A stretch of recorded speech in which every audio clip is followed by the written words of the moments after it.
We are so back. Welcome to 2025.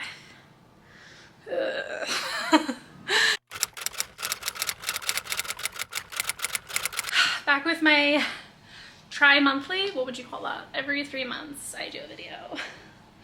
No, I'm really gonna be better about it this year, because as we usher in 2025, gotta take a deep breath on that one. It's not looking like it's gonna be a good one. No, but I am gonna post more content, I swear. She says after posting this 2 weeks after the new year. Guys, I can't even describe to you how little motivation I've had in the first 2 weeks of the year. Like, all I did was play video games all the first 2 weeks of the year. Like, I didn't even read.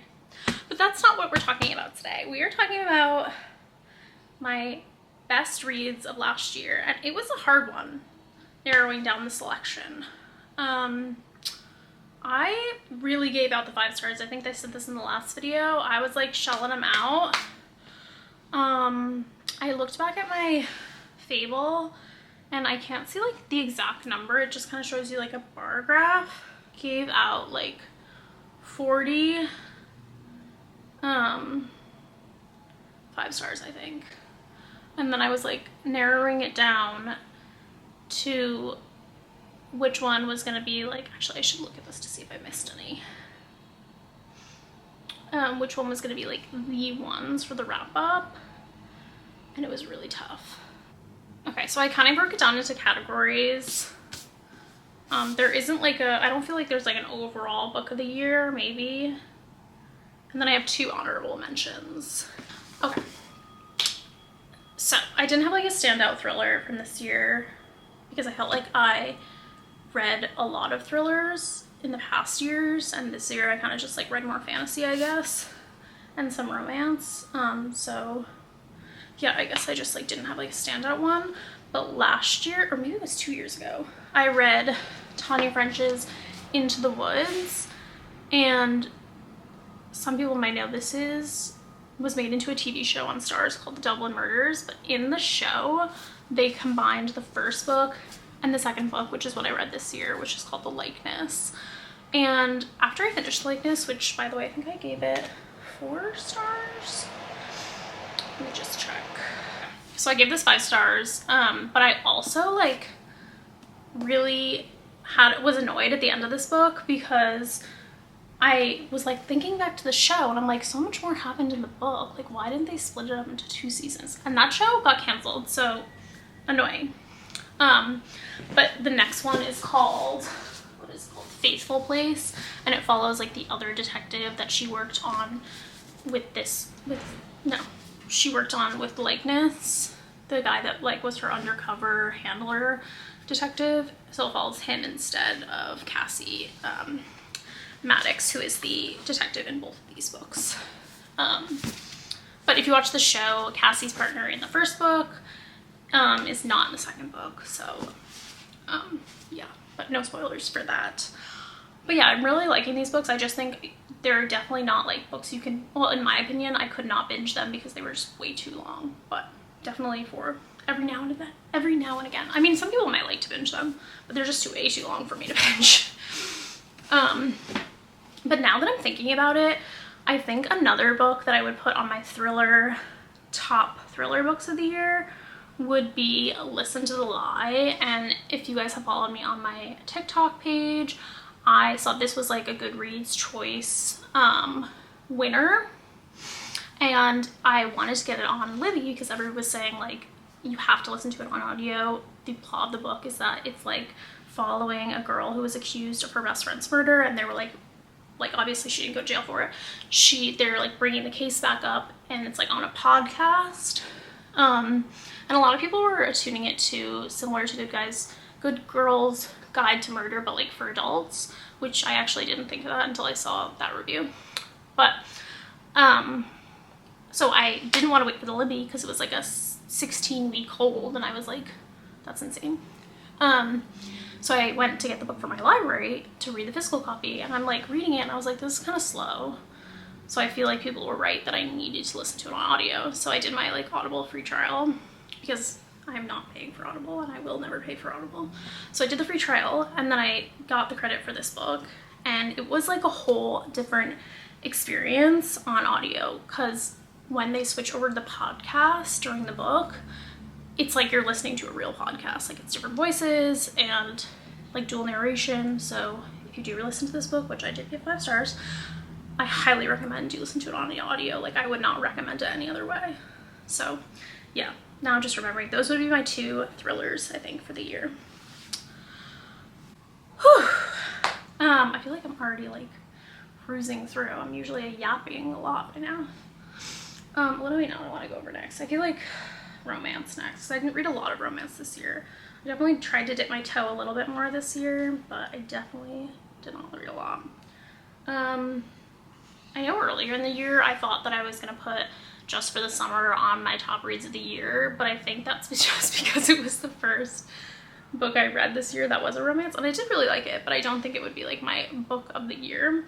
I also read Ashley Poston this year. I read this and A Love Story, and I read 7 Year Slip, both on audio, and I loved 7 Year Slip, and I think I would give it an I think I would give it an honorable mention, so I'll add it to my honorable mention list. This one was like, I just loved the plot of this one way more. So in A Love Story, Elsie, Eileen is her real full name, but Elsie is her nickname. She's supposed to go on like an annual retreat with her friends, like a book club retreat, but they all end up canceling on her because they have like other life things going on. Like, one of her friends is getting engaged and blah, blah, blah. So she ends up going on the retreat by herself, and then she ends up like stranded in this town that like is the town from the books that they read. So all the people in the town are the characters of the books, like, and like by the author. I can't remember what the author's name is in the book. Oh, Rachel Flowers, right? Yeah, Rachel Flowers. So of course she's like, this is weird, because like all these people seem so familiar to me, and then she like finally figures it out. But the love interest in this book is Anders, who like owns the local bookstore in town, of course. He is like chef's kiss, and I mean, I don't want to spoil anything, but oh my gosh, I mean, like the literal like 3 tabs that I have in this book are all like I don't want to spoil it, but oh my god, like I was just like, because I listen to it on audio, so I don't often tab things, but I like bought the book just so I could specifically tab these scenes with Anders, and I was like the writing is just so good. And then I think I would add, I'm like, oh, that's honorable mentions. 7 Year Slip was so good. It's more about like a grief storyline, like the characters going through like grieving someone, and that book is just like so good as well. But I think I like Novel Love Story better, but I'm definitely gonna add 7 Year Slip to my honorable mentions.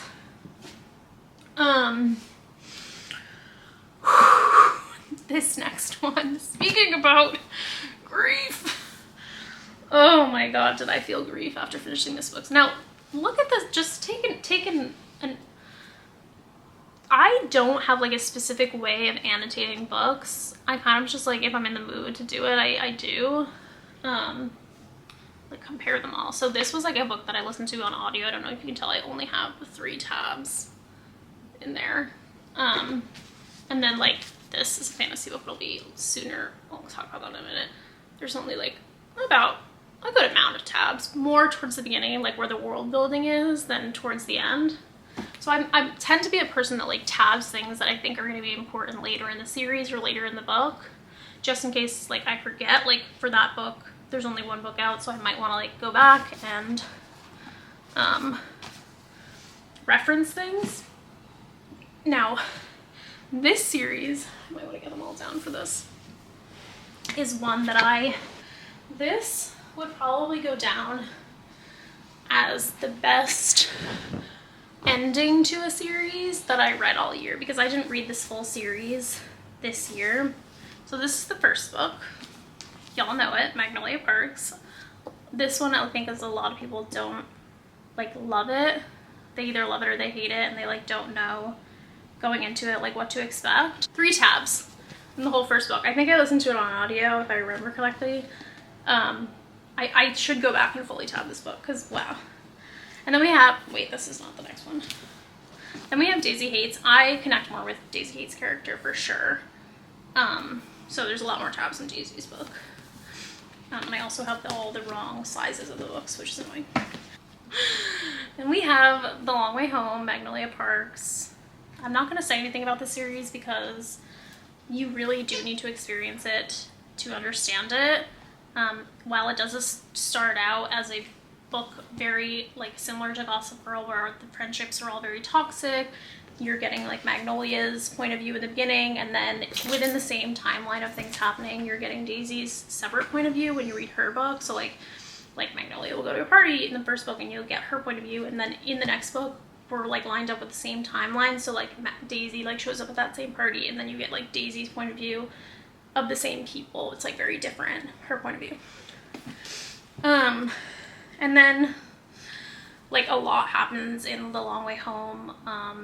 This book like is where it starts to like ramp up, in my opinion, in the plot, and that's why you can see my increase in annotations.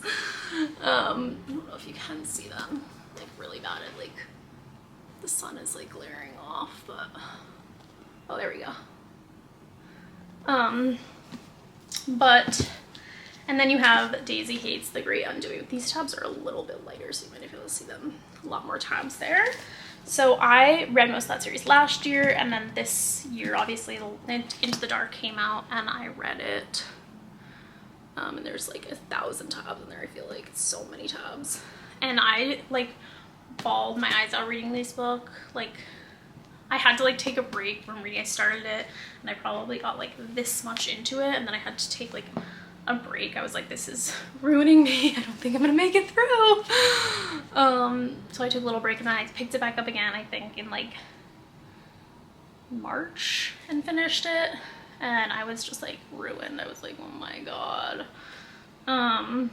But it definitely is a really good book, like in terms of character growth. Like the amount of change that these characters go through from the first book to the last book is like absolutely insane. It's like Jessa Hastings is so good at writing character growth. And Daisy's story is like still not done yet, so well, I feel like Magnolia's series is done from as far as I know. I think Daisy does have like 1 or 2 more books, and maybe there'll be another like you'll probably still hear about Magnolia and Daisy's books. But yeah, that series is seriously insane. So like full honorable mention on the series. Into the Dark was an amazing ending to Magnolia's story, and I highly recommend this series if you have not read it yet, and like don't go into it with like any preconceived notions that you may have heard online, because it's so amazing, and I don't like romance books, so like seriously, like from someone who doesn't read romance, like like I highly recommend it. Like 10 out of 10, 1,000 out of 1,000. Cruising through right now, so I guess we'll go into fantasy. My top fantasy book of the year was When the Moon Hatched. This was on my list like basically since it came out, or like gained popularity more on Book Talk, which was like earlier this year. I feel like I bought it when I heard that it was being like traditionally published, because I wanted the paperback version. And then I was like, it was sitting on my shelf for a while because she's thick, and I was like, am I really gonna be able to read that? But I this year went to Books, Gowns, and Crowns chapter 3, and Sarah Parker was there, so I was like, I have to read it before I go. And I had the opportunity to meet Sarah Parker and get my book signed by her, and she had a long line, so that was like a feat in itself. And that also came with like a little teaser for the next book, which I haven't read yet. But this book, I think a lot of people also have controversial opinions on, because they think like the world building is too much, or like it's not their favorite dragon book or whatever. But comparing this to Fourth Wing, I guess, because that's the other popular dragon book out there right now, I think this book is way better.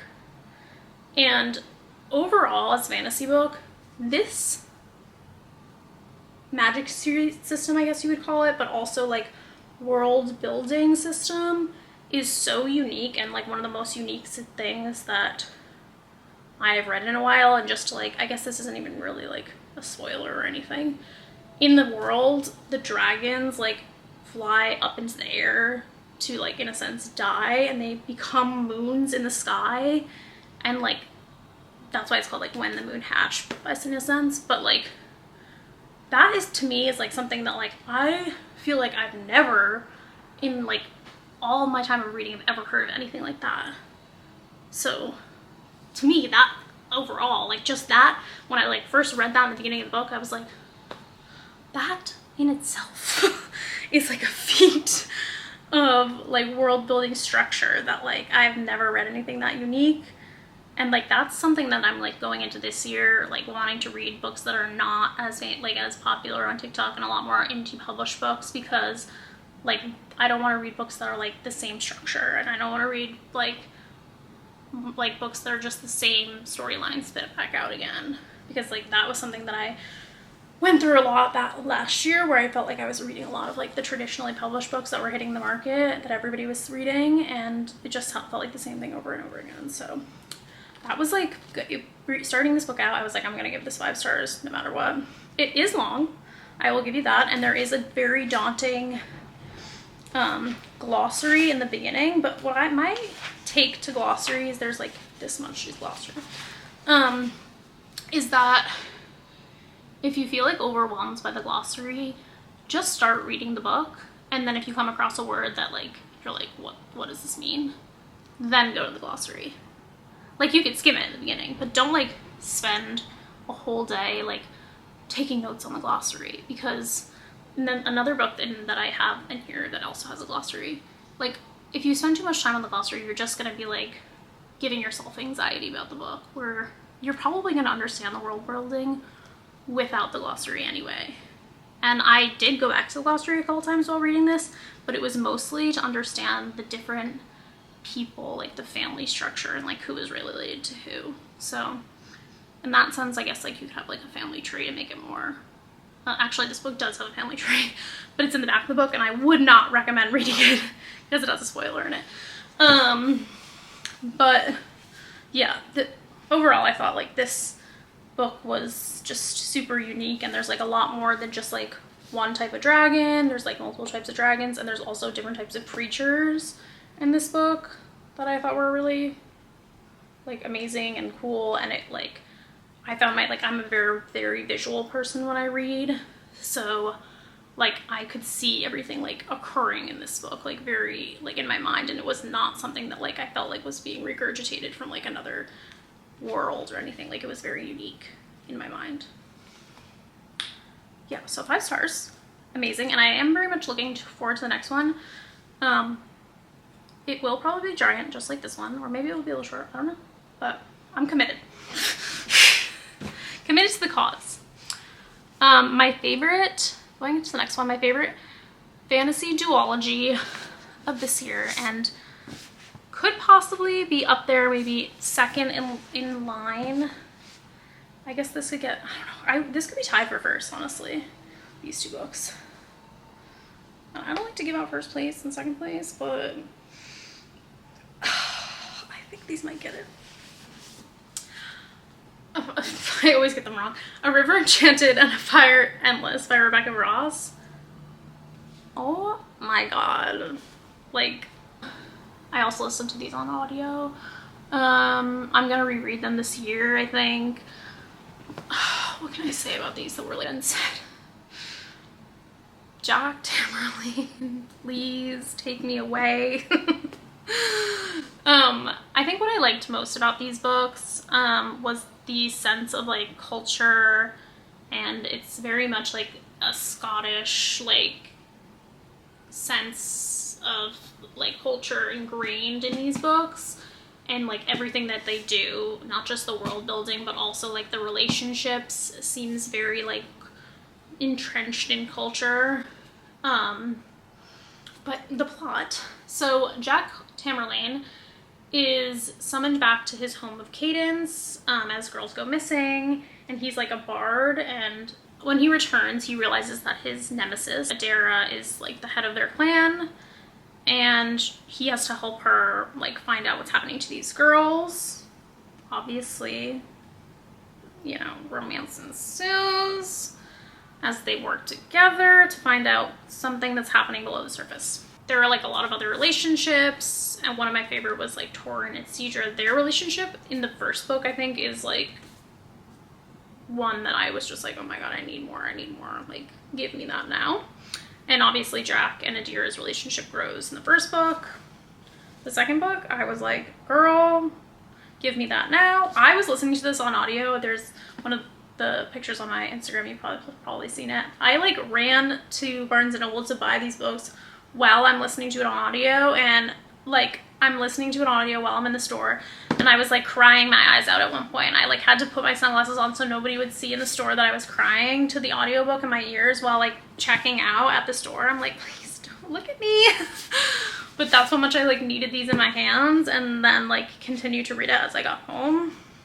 But it's just like so like heart-wrenching, and like the yearning I feel like in the relationships, and like there's no like spice really, I feel like, but it's more like about like the yearning, which is why I loved it.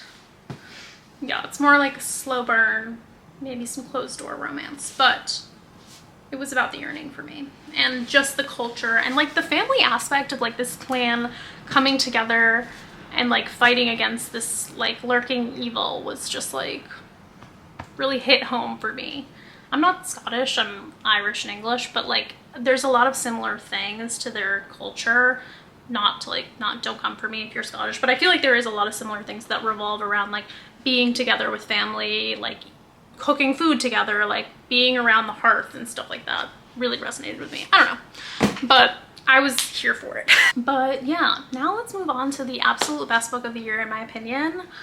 It feels like an eternity since I've read this book, but I still, again, want it engraved on my soul, etched into my bones. I already want to read it again. I read it from a book from the library, so it's mandatory that I do read it again because I have to annotate it. Like, look at these bare pages. They need to be read again.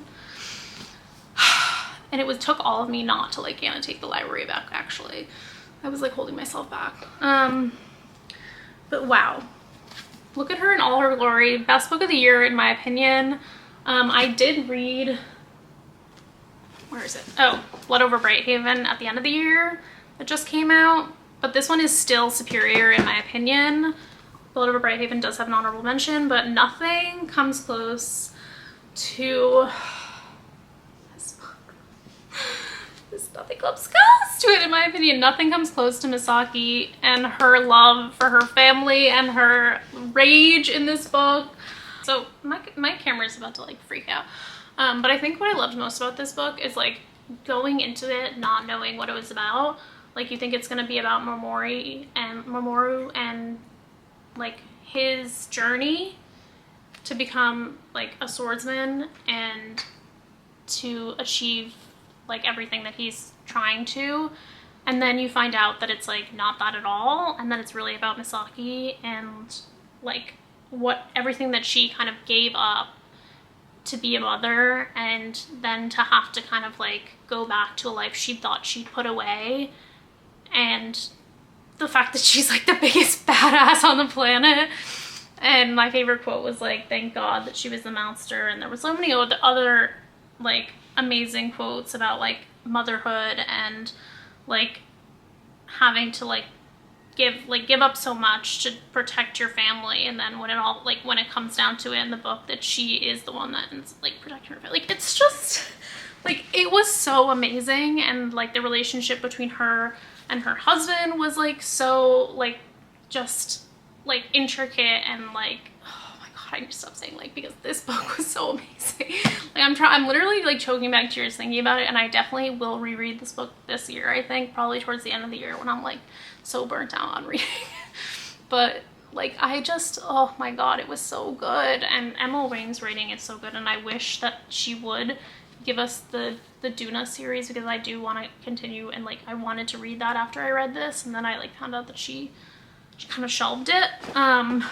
But I did read Blood Over Bright Haven, and again, amazing story and such a unique magic system and such an amazing take on society, especially in the world we're living in now. And this was 5 stars for me as well. I just have such a love for Sword of Kaigen, and I think they are both amazing books, and I definitely want to read more of her writing in the future. So that was an honorable mention, and I think, what else did I say? I said 7 Year Slip was an honorable mention. But yeah, that is everything.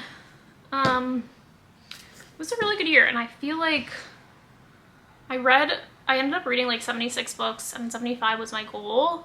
I did feel kind of burnt out by the end of the year, so I'm definitely like, my goal for this year is to read like less, because my goal is to also focus more on my writing of my own book.